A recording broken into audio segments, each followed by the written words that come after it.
Alors, nous sommes un bureau d'études qui conçoit et qui pilote des rénovations énergétiques globales. Alors, lorsque je me suis rendu compte que le bâtiment représentait 50% de la consommation énergétique et des émissions de gaz à effet de serre, si on tient compte du transport lié au bâtiment, à l'activité du bâtiment, de l'acte de construire, eh bien, je me suis rendu compte que c'était un moyen extraordinaire d'agir concrètement pour un développement durable. Mais il fallait le faire différemment. C'est pour ça que la partie conception est très importante. L'objectif, c'est de faire des rénovations énergétiques qui soient à la fois performantes, qui visent des ultimes. On essaie de le faire aussi pour respecter les impératifs du développement durable, pour être certain d'avoir du confort en été, en hiver, sans système de chauffage ou de climatisation.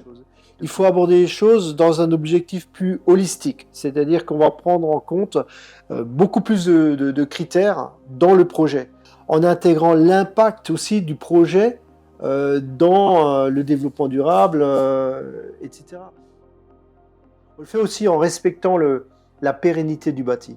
C'est-à-dire qu'il ne s'agit pas de faire des rénovations énergétiques qui mettraient à mal le fonctionnement hygrothermique d'un bâtiment, comment dire, la capacité de régulation d'hygrométrie des matériaux.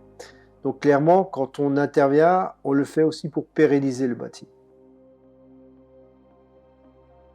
On est sur des divisions par 10 des besoins énergétiques et de la dépendance du bâtiment et donc de son impact environnemental, et des divisions par 40 de l'impact CO2 du bâtiment.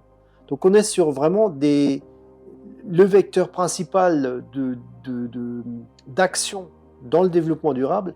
Ça donne un moyen concret pour un client de devenir vraiment un acteur important avec une efficacité extrême dans le sens du développement durable de ses objectifs.